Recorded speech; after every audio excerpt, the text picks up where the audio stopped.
How do you go about beginning to prepare a parent to be, I don't know, to like put all of their preconceived notions aside and just be ready to listen? Because I feel like that's where people putting their own expectations out onto what this situation is going to be, what they're going to go through, they're going to be wrong, right?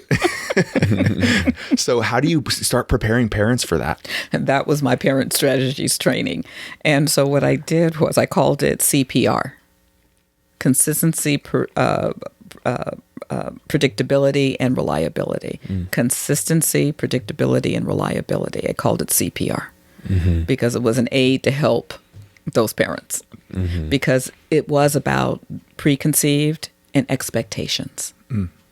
Expectations. You're so excited to have the children.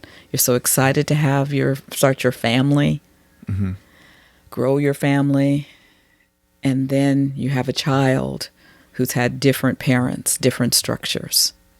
So now you're going to have to help them see your structure and feel that now you're mom and now you're dad, or dad and dad, or mom and mom. Yeah. Okay?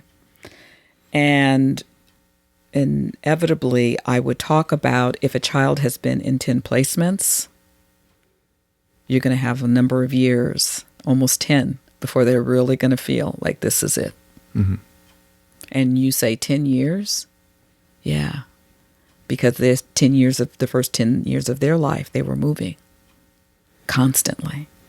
And so it doesn't mean that it's going to be as intense, but what it's going to be, that there's still going to be some times, maybe around anniversaries, around the placement, that they're going to start maybe acting out, trying to test, not consciously, but kind of testing to see if this is really real.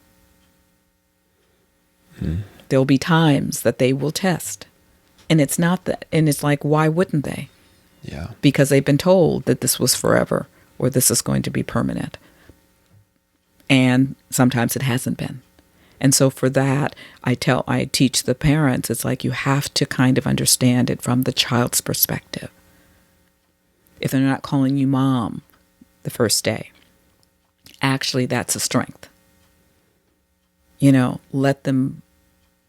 Is that because in some way, if they were just like jumping right into mom, it's probably not genuine, right? So they're doing it because they feel obligated to put a title on it. Well, they also feel like this is a way to connect.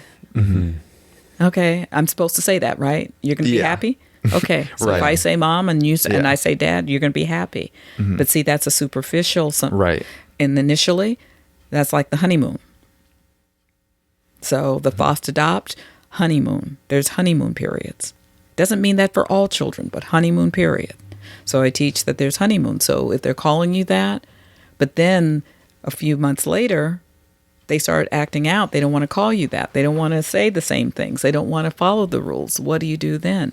Because part of it is that they know that if they keep testing, they're probably going to be sent someplace else. So they'd rather do it first before you do it. So the test is, and again, children are resilient. They're trying to protect themselves from another hurt. Is there a common core belief in that sense where like that, maybe that fear of abandonment or like not feeling self-worth? Is there something that is commonly present in kids who like are going through the situations? Because I mean, if there is, in theory, then like that could be a good strategy of like understanding that, like you're saying, understand the perspective that they're coming from as a way to better parent those. Yes. And I know Nick was telling me that you do like a little bit of teaching in psychodynamic therapy and cognitive behavioral therapy. And I'm kind of thinking of it from a cognitive behavioral therapy lens, I guess. So maybe if you could speak on like I don't know if core belief is the right term, but is there something that you consistently see that can be a good piece of knowledge for parents to go into with this on? Go ahead. Yes. Right. Yes. And so there are core issues as it relates to adoptees and children in foster care who are going to be in foster adopt homes, okay, and being adopted. There are core issues in adoptees. And there's a way of working with them psychodynamically because it's about the past and it's about how they feel, right? There's a thing like for myself, I was an infant, okay, 3 months before I was placed in adoption, okay? Then, but there's times that there's a cellular level. See, so you have to look at, I can't name certain things. I don't care how many times I've been in therapy. There's going to be certain words I'm not going to have, but I can tell you about certain feelings because it's on a cellular level. So what the goal is to be able to show that from a psychodynamic perspective, okay, to understand that there are going to be things that you just can't see, and it's undercover, but trying to bring that to consciousness is the consciousness of that it's cellular.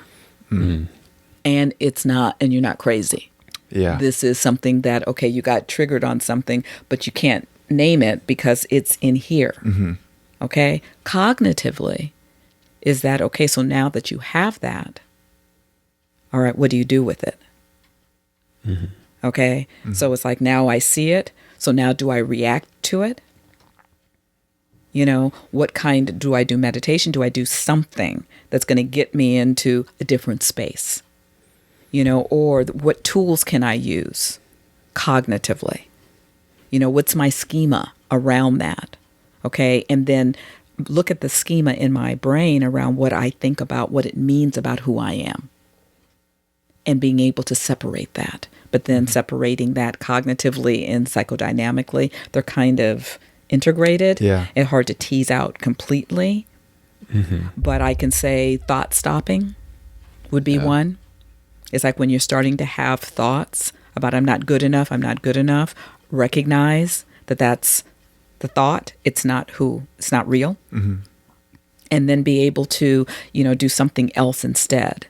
If it's doing this, if it's, you know, clicking, if it's touching, if it's doing something else to replace the thoughts. You know, for every 2 thoughts you say that, you're saying an affirmation over here. You know, yes, I am. I am good. I am good. I am whole. I'm perfect. I'm enough. I'm worthy. I'm worthy. You're not worthy. I'm worthy. I'm worthy. I'm worthy. Okay. So kind of coming up with an alternative as well. But it's about the fact that you have to be able to listen, but listen for not what they're saying. Sometimes there's just a feeling you're getting as you're listening. That's what you want to tap into. That's what you want to tap into with a child, with an adult, with a teenager. You know, is about what are the possible thoughts they could be having about this situation. And it's usually if they either knew their birth mother and then they're no longer with their birth mother. Well, of course it is if you're in adoption, right? That you're not with your family of origin, is that there's always going to be this back in the mind of who is that? And am I anything like that person? It's there. It seems like an important distinction, I think, across any kind of client or person to work with, is that distinction between a thought and a feeling. Because I think those do get intertwined. Yes. Really often, and it's because our thoughts just feel like what we're thinking about.